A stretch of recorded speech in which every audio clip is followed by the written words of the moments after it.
Bienvenidos a Resúmenes de Libros. Hoy nos adentramos en un texto clásico y vigente del pensamiento revolucionario, Contra el culto a los libros, escrito por Mao Zedong en mayo de 1930.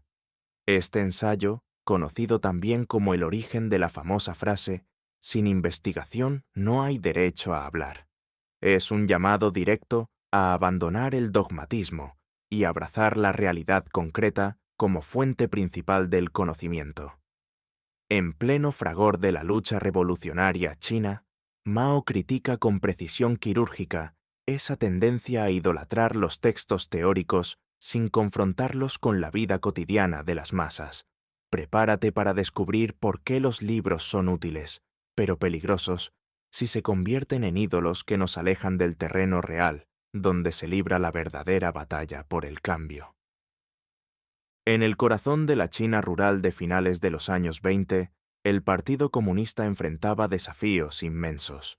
Las fuerzas revolucionarias, agrupadas en el Ejército Rojo, operaban en bases remotas como las montañas Chincán, rodeadas por enemigos poderosos, señores de la guerra, terratenientes y el ejército del Kuomintang. La revolución no era un sueño abstracto sacado de páginas europeas. Era una guerra diaria por la supervivencia y la liberación de millones de campesinos oprimidos. En ese contexto surgió un problema interno grave. Muchos cuadros y dirigentes, influenciados por la experiencia soviética o por resoluciones llegadas de arriba, aplicaban fórmulas rígidas sin adaptarlas a las condiciones locales. Copiaban estrategias urbanas en zonas campesinas, ejecutaban órdenes sin entender la complejidad de las clases sociales en cada aldea, o se conformaban con discursos grandiosos que no resolvían problemas concretos. Mao Zedong, entonces líder militar y político en ascenso, había aprendido de la práctica directa. Desde sus primeras investigaciones en Hunan, en 1927, donde vio el potencial explosivo del movimiento campesino, hasta sus experiencias guiando guerrillas en las montañas, comprendió que el conocimiento verdadero no brota solo de los clásicos marxistas, por valiosos que sean. Los libros de Marx, Engels o Lenin eran herramientas probadas en Europa, pero China era un país semicolonial y semifeudal, con una inmensa mayoría campesina, tradiciones milenarias y divisiones sociales únicas. Importar teorías sin investigar era como tratar de calzar un zapato ajeno en un pie diferente. Dolía y no permitía caminar. Imagina la escena. Un dirigente llega a una base roja, lee una resolución del Comité Central y la impone tal cual, sin preguntar a los campesinos pobres cómo viven, cuánto tierra poseen los terratenientes locales o cómo se relacionan las clases medias con la revolución. El resultado, errores garrafales, como subestimar al enemigo, alienar a aliados potenciales o lanzar aventuras militares suicidas, similares al puchismo que había fracasado en ciudades años antes. Mao vio cómo algunos camaradas, ante dificultades, pedían traslado en vez de profundizar en el problema, como si cambiar de paisaje resolviera lo que solo la indagación podía aclarar. Este ensayo nace precisamente para combatir esa mentalidad. Escrito en un estilo directo, casi conversacional, Mao desarma el culto a los libros, que persistía incluso entre revolucionarios. Recordaba cómo, en la cultura china tradicional, todo lo impreso se consideraba infalible, una herencia campesina que se colaba en el partido. Peor aún, ejecutar directivas superiores solo porque venían de arriba era formalismo puro, una forma disfrazada de sabotaje que divorciaba la teoría de la práctica. Mao no rechaza los libros, al contrario, insiste en estudiar el marxismo, pero siempre combinado con la realidad china. Obreros analfabetos, dice, a menudo captan el espíritu del marxismo en la lucha diaria mejor que intelectuales que lo recitan de memoria y terminan renegando de la revolución. La clave está en la investigación social, mapear con precisión las clases, sus intereses, sus fuerzas y debilidades. Solo así se trazan tácticas correctas, se gana el apoyo masivo y se aplasta al adversario sin caer en oportunismo o aventurerismo. Piensa en la metáfora que usa. Investigar un problema es como un embarazo que culmina en parto. Primero, acumulas datos del presente y del pasado. Luego, analizas conexiones. Finalmente, nace la solución práctica. Sin ese proceso, las ideas quedan estériles, como cabezas llenas de teoría, pero vacías de respuestas útiles. En las bases rojas, Mao impulsó esta norma. El Departamento Político del Ejército Rojo creó formularios detallados para recopilar información. Lucha de masas, situación de reaccionarios, economía popular, distribución de tierra por clases. Se convocaban reuniones con veteranos locales, campesinos, incluso pequeños comerciantes, para extraer hechos concretos. Nada de especulaciones desde un escritorio. Había que bajar a las aldeas, preguntar incansablemente, tomar notas rápidas y complementar con visitas personales. Este enfoque no era nuevo en Mao. Ya en Sunwu, en 1930, realizó una investigación exhaustiva que le permitió entender la complejidad económica de una zona, desde artesanos hasta burguesía comercial, pasando por clérigos y bandidos. Esa indagación le dio base para políticas precisas, evitando estimaciones fantasiosas que guiaban al fracaso.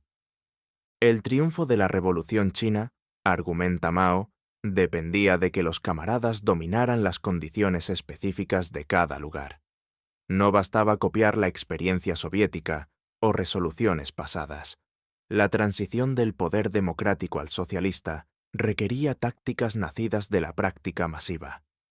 Critica a conservadores que se aferran a viejos documentos como si un congreso garantizara victorias eternas, o a guerrilleros que se encierran en oficinas sin pisar tierra. Ser un dirigente verdadero implica fundirse con las masas, investigar sin pausa y romper con cualquier culto que nos aísle. De lo contrario, uno no merece guiar. La técnica es simple pero poderosa. Reuniones modestas con expertos locales, esquemas detallados de preguntas, extracción de respuestas puntuales, como armar un rompecabezas hasta ver la imagen completa. Este texto, redescubierto décadas después y incluido en las obras seleccionadas de Mao, resume una lección eterna. Las ideas correctas vienen de la práctica social, no de dogmas congelados. En un mundo donde aún abundan opiniones sin base, donde se imponen modelos foráneos sin adaptar, o se recitan teorías sin tocar la realidad, estas palabras resuenan con fuerza.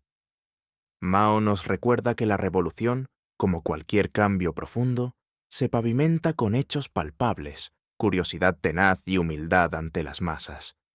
A lo largo de los próximos capítulos, exploraremos cada sección de este ensayo con detalle, desgranando sus argumentos y ejemplos para que veas cómo esta crítica al dogmatismo se convierte en guía práctica para actuar en el mundo real. Porque al final, sin meter las manos en la tierra, cualquier discurso grandioso termina siendo solo aire que se lleva el viento. Primera sección. La primera sección de Contra el culto a los libros establece desde el inicio una norma clara y contundente que Mao Zedong considera imprescindible para cualquier revolucionario serio. Sin investigación no hay derecho a hablar. Mao comienza recordando cómo, en las bases revolucionarias del Ejército Rojo, se había aprobado una resolución que prohibía expresamente opinar sobre cualquier tema sin haberlo estudiado a fondo. Si alguien hablaba a la ligera, sin datos concretos ni experiencia directa, los compañeros lo interrumpían de inmediato y le recordaban la regla. Primero investiga, luego opina. Esta práctica no era un capricho, sino una necesidad vital en medio de la guerra revolucionaria, donde un error de apreciación podía costar vidas, territorios o el apoyo de las masas. El problema que Mao señala es muy concreto. Muchos camaradas, incluso con buenas intenciones, llegaban a emitir juicios apresurados sobre situaciones que apenas conocían. Por ejemplo, un dirigente podía llegar a una nueva zona, escuchar 2 o 3 comentarios superficiales y ya sentirse autorizado para dictar directrices, criticar el trabajo anterior o proponer cambios drásticos. El resultado era casi siempre el mismo: medidas que no encajaban con la realidad local, confusión entre las masas y, en el peor de los casos, debilitamiento de la revolución. Mao ilustra esta actitud con una imagen que resulta muy gráfica. Es como si alguien disparara un tiro al aire y luego pretendiera haber acertado al blanco. Se produce ruido, se gasta munición, pero el objetivo sigue intacto y el problema sin resolver. Peor aún, esas opiniones sin fundamento terminan por desorientar a los demás, generar desconfianza y, en definitiva, no sirven absolutamente para nada. Por eso insiste en que la única forma legítima de intervenir en un asunto es después de haberlo investigado sistemáticamente. No se trata de una cuestión de orgullo personal ni de formalidad, sino de responsabilidad colectiva. En el contexto de la lucha armada y la construcción de bases rojas, cada decisión afectaba directamente la vida de miles de personas. Campesinos que arriesgaban todo al unirse a la revolución, soldados que combatían en condiciones extremas, mujeres y niños que dependían de la protección del Ejército Rojo. Mao subraya que esta norma no es nueva ni exclusiva del comunismo. Ya Confucio, hace más de 2000 años, decía algo parecido: no hables de lo que no conoces. Sin embargo, en la práctica revolucionaria china de 1930, cumplirla resultaba especialmente urgente porque el enemigo era poderoso y la situación cambiante. Las fuerzas del Kuomintang lanzaban campañas de cerco y aniquilamiento. Los terratenientes organizaban milicias reaccionarias y las condiciones económicas variaban enormemente de una región a otra. En ese escenario, opinar sin investigar equivalía a jugar con fuego. Además, Mao observa que esta actitud ligera no solo afectaba a los cuadros de menor rango, también llegaba a niveles más altos, donde algunos dirigentes emitían órdenes generales sin conocer las particularidades de cada base. El efecto era el mismo: políticas que parecían correctas en teoría, pero que al chocar con la realidad se revelaban inadecuadas o directamente contraproducentes. Por todo ello, la primera sección funciona como un aldabonazo. Despierta la conciencia sobre la necesidad de cambiar radicalmente la forma de trabajar. No basta con el entusiasmo revolucionario ni con la lealtad al partido. Hace falta rigor, paciencia y humildad para reconocer lo que uno realmente sabe y lo que aún desconoce. Solo desde esa base sólida se puede construir una dirección capaz de guiar a las masas hacia la victoria. Mao deja claro que esta regla no busca silenciar a nadie, sino todo lo contrario. Quiere que todos hablen, pero que lo hagan con conocimiento de causa, con argumentos firmes y propuestas útiles. Porque cuando un camarada investiga a fondo y luego expone sus conclusiones, sus palabras tienen peso, convencen a los demás y contribuyen de verdad al avance colectivo. Así, esta sección inicial sienta las bases de todo el ensayo. La lucha contra el subjetivismo y el dogmatismo comienza por algo tan sencillo y tan difícil como reconocer los límites del propio conocimiento y comprometerse a superarlos mediante la investigación directa de la realidad social. Es el primer paso indispensable para transformar la teoría en fuerza material capaz de cambiar el mundo. Segunda sección. En la segunda sección de este ensayo, Mao Zedong profundiza en el significado real de la investigación, presentándola no como un mero ejercicio intelectual, sino como el proceso concreto para resolver problemas que surgen en la práctica revolucionaria. Parte de una pregunta directa: ¿qué entendemos exactamente cuando hablamos de investigar un problema? Para Mao, investigar significa, en esencia, solucionarlo. No se trata de acumular datos por curiosidad o para adornar discursos, sino de transformar la realidad al desentrañar las causas y encontrar salidas prácticas. Cuando alguien se enfrenta a una dificultad, ya sea militar, política o económica, lo primero es examinar su estado actual y rastrear su desarrollo histórico. Solo así emerge una comprensión clara que permite actuar con precisión. Mao critica con dureza a aquellos camaradas que, ante obstáculos, optan por la vía fácil, rendirse y solicitar un cambio de destino laboral. En lugar de profundizar, huyen del desafío, como si trasladarse a otro lugar borrara el problema en vez de afrontarlo. Esta actitud, dice, revela pereza mental y falta de compromiso con la causa. En cambio, propone un camino activo y valiente: recorrer el terreno, convocar reuniones con personas que conozcan la situación de cerca, campesinos veteranos, obreros locales, incluso pequeños comerciantes, y formular preguntas exhaustivas hasta agotar el tema. Recuerda cómo, en épocas antiguas, Confucio ya aconsejaba aprender preguntando sin cesar, pero Mao adapta esa sabiduría a la revolución moderna. Las preguntas deben ser concretas, dirigidas a hechos palpables, no a abstracciones vagas. El investigador no se queda en la superficie, cava profundo, como quien busca raíces para entender por qué un árbol crece torcido. Una metáfora poderosa ilustra este proceso. Investigar un problema es semejante a los 10 meses de embarazo, y resolverlo equivale al parto en un solo día. Durante la gestación se acumulan experiencias, datos del presente y lecciones del pasado. Se analizan conexiones internas y externas. De repente, en el momento del alumbramiento, surge la solución clara y viable. Sin esa maduración previa, las ideas permanecen estériles, incapaces de generar cambio real. Muchos dirigentes, observa Mao, tienen la cabeza repleta de teorías grandiosas, pero vacía de respuestas útiles porque nunca pasaron por este ciclo completo. Esta sección enfatiza que la investigación no es un lujo para tiempos de calma, sino una necesidad urgente en medio de la lucha. En las bases rojas, donde cada decisión podía inclinar la balanza entre avance o retroceso, saltarse este paso equivalía a improvisar en la oscuridad.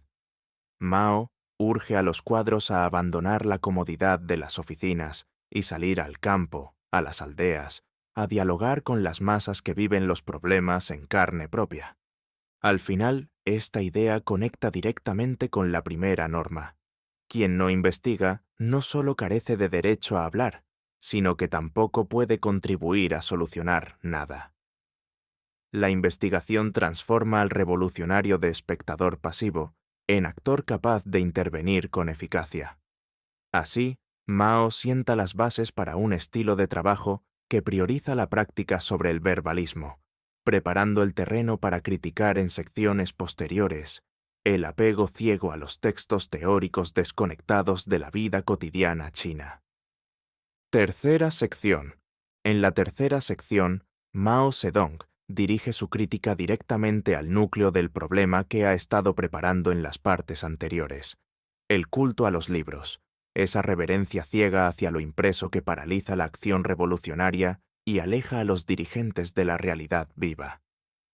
Comienza señalando una mentalidad arraigada en la cultura china tradicional, especialmente entre los campesinos con escasa educación: la creencia de que todo lo escrito en un libro es infalible, como si las palabras impresas llevaran un sello divino de verdad absoluta. Esta actitud, heredada de siglos de veneración por los clásicos confucianos, se había filtrado incluso dentro del Partido Comunista, donde algunos camaradas trataban las resoluciones superiores o los textos teóricos con la misma devoción acrítica. Mao explica que cumplir una directiva de un organismo superior de manera ciega, sin adaptarla ni confrontarla con las condiciones locales, no es verdadera obediencia, sino una forma sutil y hábil de resistirse o incluso sabotearla. Parece sumisión por fuera, pero en la práctica deja las cosas estancadas, porque ignora las particularidades de cada zona. Este formalismo, disfrazado de lealtad, resulta tan dañino como la oposición abierta. Extiende la crítica al estudio de las ciencias sociales. Basarse exclusivamente en libros, sin verificar con la experiencia concreta, es extremadamente peligroso y puede llevar, sin exagerar, al camino contrarrevolucionario. Ofrece ejemplos claros. Muchos comunistas chinos que se dedicaron solo a leer textos marxistas terminaron tarde o temprano convirtiéndose en renegados, abandonando la lucha. En cambio, obreros sin acceso a la lectura, pero inmersos en la práctica diaria de la revolución, captaban la esencia del marxismo con mayor profundidad y lo aplicaban con éxito. Aquí radica uno de los argumentos más contundentes de Mao. No defendemos el marxismo porque Marx fuera una figura profética o infalible, sino porque su teoría se ha demostrado acertada en la lucha real y en la práctica transformadora. Aceptarla no surge de un sentimiento místico ni formalista, sino de su utilidad probada en el terreno. Los libros marxistas son indispensables, sin duda, pero solo cuando se integran con las condiciones específicas de China, un país semicolonial y semifeudal, con su inmensa población campesina y sus contradicciones únicas. Necesitamos los libros, enfatiza Mao, pero debemos superar decididamente esa tendencia a idolatrarlos, que inevitablemente nos desconecta de la realidad cotidiana de las masas. Sin esa superación, el estudio se convierte en un ejercicio estéril, en una barrera que impide ver el mundo tal como es y actuar sobre él con eficacia. Esta sección marca un giro decisivo en el ensayo. Pasa de establecer normas generales sobre la investigación a atacar la raíz ideológica del subjetivismo.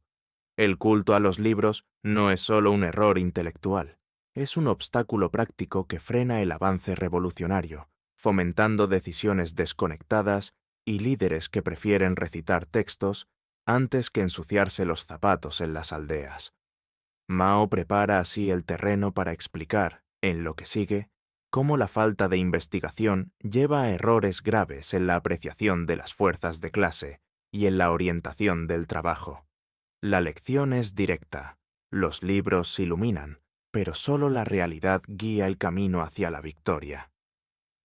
Cuarta sección. En la cuarta sección, Mao Zedong pasa a exponer con crudeza las consecuencias graves de prescindir de la investigación social, mostrando cómo la ausencia de un conocimiento preciso de la realidad conduce inevitablemente a errores estratégicos que pueden comprometer toda la revolución. El principal peligro, según Mao, reside en formular estimaciones fantásticas sobre la situación de las clases sociales. Cuando un dirigente no ha escarbado en las condiciones concretas de una zona, quiénes son los terratenientes dominantes, cómo viven los campesinos pobres, qué actitud adoptan los comerciantes o los intelectuales, termina inventando una imagen irreal que no corresponde a nada existente. Esa visión subjetiva, nacida de la imaginación o de prejuicios, se convierte en la base para orientar el trabajo político y militar, con resultados previsiblemente desastrosos. Mao distingue dos desviaciones opuestas, pero igualmente dañinas: el oportunismo y el aventurerismo, conocido también como putschismo. El oportunismo surge cuando se sobrevalora la fuerza del enemigo y se subestima la capacidad de las masas, llevando a una línea excesivamente cautelosa que frena el avance y permite al adversario consolidarse. Por el contrario, el aventurerismo aparece al infravalorar al enemigo y exagerar las fuerzas propias, impulsando acciones precipitadas que terminan en derrotas sangrientas. Ambas equivocaciones tienen la misma raíz: la falta de datos verificados obtenidos mediante investigación directa. Para ilustrar lo absurdo de actuar sin base real, Mao recurre a un ejemplo tomado de la vida cotidiana en Las Bases Rojas. Imagina a un oficial de guerrilla que, sin indagar las circunstancias particulares, impone castigos severos a soldados o campesinos por supuestas faltas. Al no entender las razones profundas, tal vez un error involuntario, una presión familiar o una confusión momentánea, genera resentimiento generalizado. Los afectados se alejan, la cohesión interna se resquebraja y la autoridad del dirigente se derrumba como castillo de naipes. En cambio, si ese mismo oficial hubiera convocado reuniones, escuchado versiones completas y analizado el contexto, habría aplicado medidas justas que fortalecen la disciplina sin perder el apoyo de la gente. Este caso concreto sirve a Mao para demostrar que la investigación no es un adorno teórico, sino el único camino para ganar adhesión masiva y aplastar al enemigo sin tropezar constantemente. Solo conociendo a fondo las divisiones de clase, sus intereses cruzados y sus movimientos históricos, se pueden diseñar tácticas que movilicen a los aliados potenciales y aíslen a los reaccionarios irreconciliables. La sección subraya que estos errores no son casuales ni menores. En el contexto de 1930, cuando el Ejército Rojo enfrentaba campañas de cerco cada vez más intensas, una apreciación equivocada podía significar la pérdida de una base entera o la muerte de miles de combatientes. Por eso, Mao insiste en que la investigación tenaz y sistemática es la garantía para evitar ilusiones peligrosas y mantener los pies firmes en el terreno real. De esta forma, la cuarta parte enlaza directamente con las críticas anteriores al culto a los libros. Quien se refugia en textos generales sin confrontarlos con la situación local termina inevitablemente en estimaciones fantasiosas. La lección queda clara. La revolución no avanza con deseos ni con esquemas importados, sino con un mapa preciso de la realidad social que solo la investigación paciente y valiente puede proporcionar. Así se gana la confianza de las masas y se convierte la fuerza revolucionaria en un torrente imparable, capaz de barrer cualquier obstáculo. Quinta sección. En la quinta sección, Mao Zedong eleva la discusión hacia el objetivo central de toda investigación social: obtener un mapa preciso y detallado de las clases en la sociedad china, para que la revolución pueda trazar estrategias certeras y movilizar fuerzas con inteligencia. El propósito no es recopilar datos aislados ni curiosidades anecdóticas, sino diseccionar con rigor las capas sociales que componen el país. Mao insiste en que debemos conocer no solo la existencia de cada clase, sino su peso relativo, su evolución histórica, sus contradicciones internas y sus relaciones con las demás. Solo así se comprende quiénes son aliados firmes, quiénes vacilan, quiénes se oponen irreconciliablemente y cómo cambian esas posiciones con el tiempo. Enumera con precisión las principales clases que requieren atención exhaustiva: los terratenientes, la burguesía compradora ligada al imperialismo, la burguesía media y nacional, la pequeña burguesía urbana, los semiproletarios, el lumpenproletariado, el proletariado industrial y, sobre todo, las diversas capas del campesinado, desde los ricos hasta los pobres y los jornaleros agrícolas. Cada una tiene intereses distintos, grados variables de disposición revolucionaria y roles específicos en la lucha.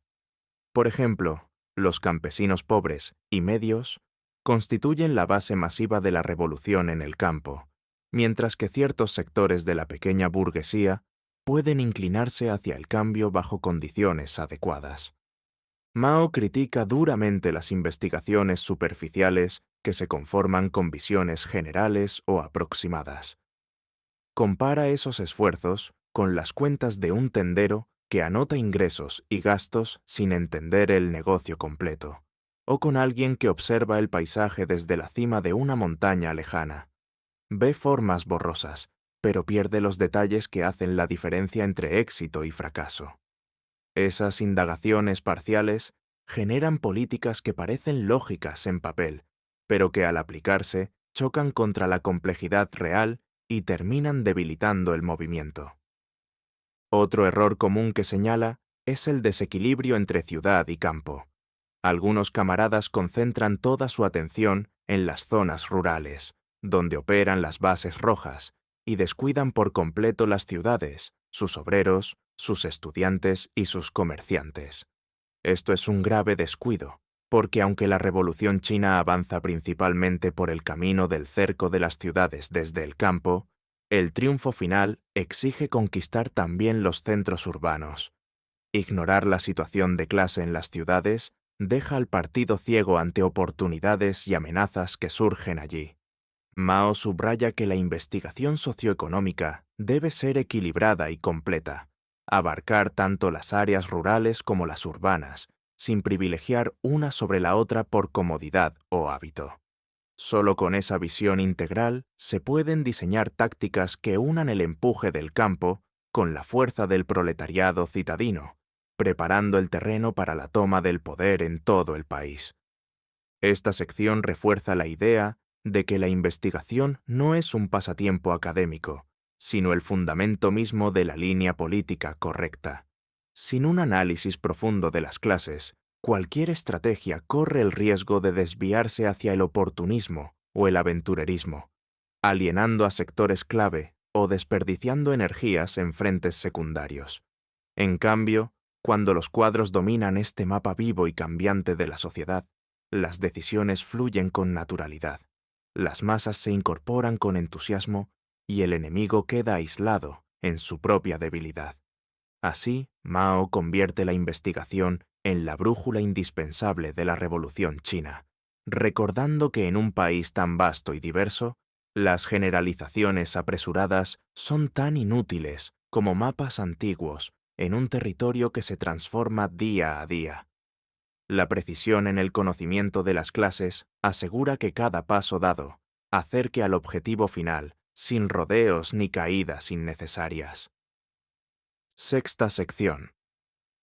En la sexta sección, Mao Zedong plantea con urgencia la condición decisiva para el triunfo de la Revolución China, que los camaradas del Partido Comunista dominen a fondo las particularidades de cada lugar donde trabajan, en lugar de conformarse con conocimientos generales o fórmulas traídas de fuera.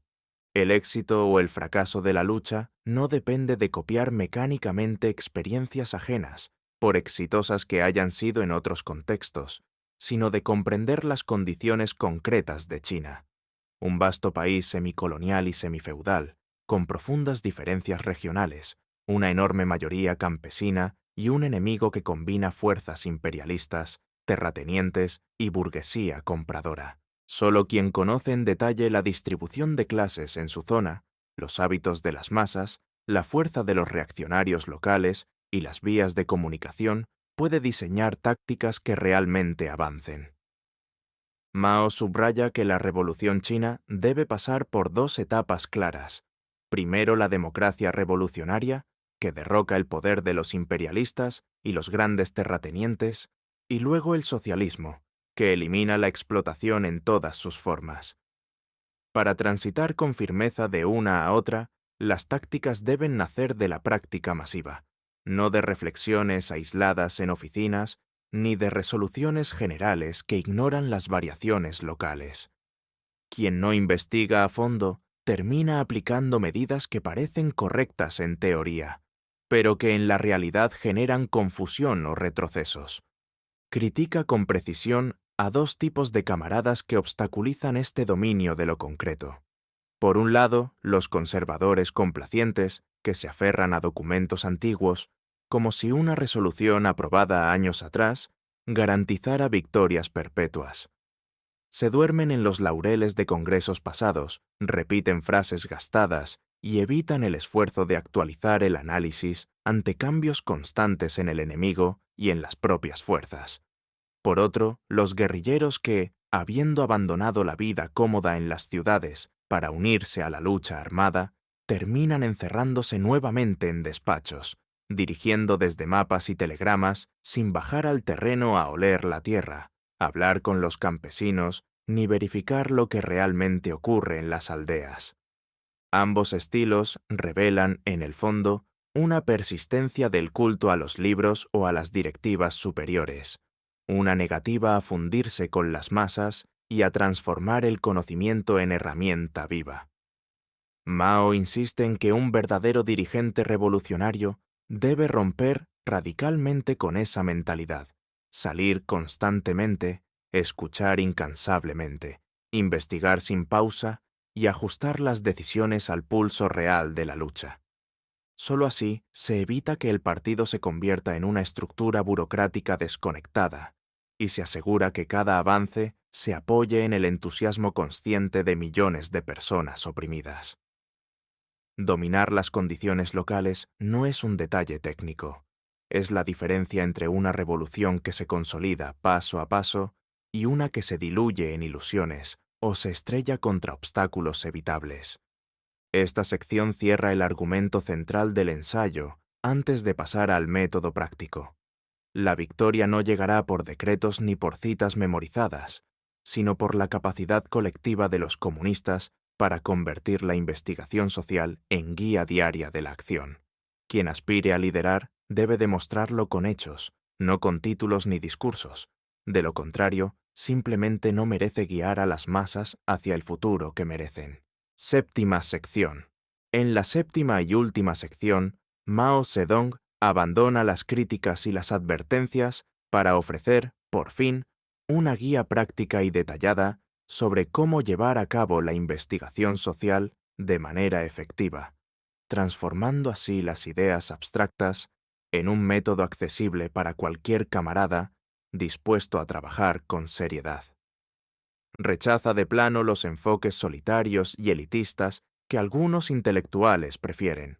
Encerrarse en una habitación con lápiz y papel, cavilar durante horas, o entregarse a meditaciones profundas, como si la verdad surgiera de la pura contemplación. Ese camino, dice Mao, lleva a especulaciones vacías que no resisten el contacto con la realidad. En su lugar, propone un procedimiento colectivo, directo y concreto, que cualquiera puede aplicar sin necesidad de grandes recursos. El primer paso consiste en organizar reuniones de investigación con un número reducido de participantes, 3, 5 o a lo sumo 10 o 15 personas que realmente conozcan la situación local. No se trata de convocar asambleas masivas donde todos hablen al mismo tiempo y nadie escuche, sino de grupos pequeños donde sea posible dialogar con profundidad. Lo ideal es invitar a veteranos de la zona, campesinos ancianos que han vivido décadas en la aldea, obreros con experiencia en las fábricas cercanas, mujeres que manejan el hogar y el trabajo rural, pequeños comerciantes que circulan por los mercados. Estas personas, aunque a veces no sepan leer ni escribir, poseen un conocimiento práctico inmensamente valioso que ningún libro puede reemplazar. Una vez reunidos los participantes, el investigador debe llegar preparado con un esquema detallado de temas y preguntas específicas. Mao enfatiza la importancia de este esquema. No basta con preguntar en general, ¿cómo está la situación aquí?, porque las respuestas serán vagas y poco útiles.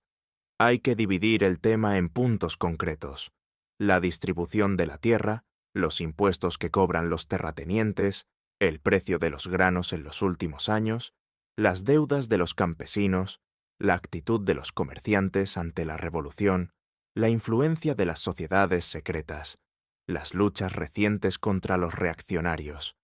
Cada punto debe desglosarse en preguntas puntuales que guíen la conversación y eviten divagaciones. Durante la reunión, el dirigente actúa más como moderador que como orador principal. Su tarea es escuchar atentamente, estimular a los presentes para que hablen con libertad, tomar notas rápidas de los datos esenciales y, solo cuando sea necesario, formular preguntas adicionales para aclarar dudas o profundizar en algún aspecto. Mao recomienda comenzar con temas que los participantes dominen bien, para que ganen confianza, y avanzar progresivamente hacia cuestiones más complejas. Este método permite extraer información precisa y contrastable. Al final de la reunión, el investigador dispone de hechos concretos: cuántas familias carecen de tierra, qué porcentaje de la cosecha se lleva el terrateniente en renta, cómo ha variado la producción en los últimos 5 años, qué sectores de la población apoyan activamente la revolución y cuáles permanecen indecisos. Con esos datos en mano, es posible elaborar un análisis serio y proponer medidas que realmente respondan a las necesidades de las masas. Mao complementa este procedimiento con la investigación personal directa. Visitar aldeas, observar los cultivos, caminar por los mercados, conversar informalmente con la gente en los caminos.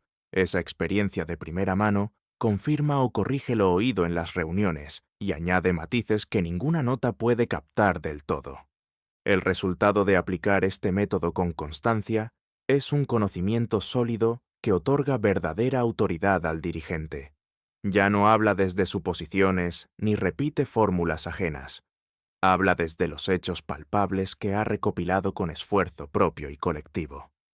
Sus propuestas convencen porque se ajustan a la realidad, movilizan a las masas porque resuelven problemas reales y desarman al enemigo porque aprovechan sus debilidades concretas.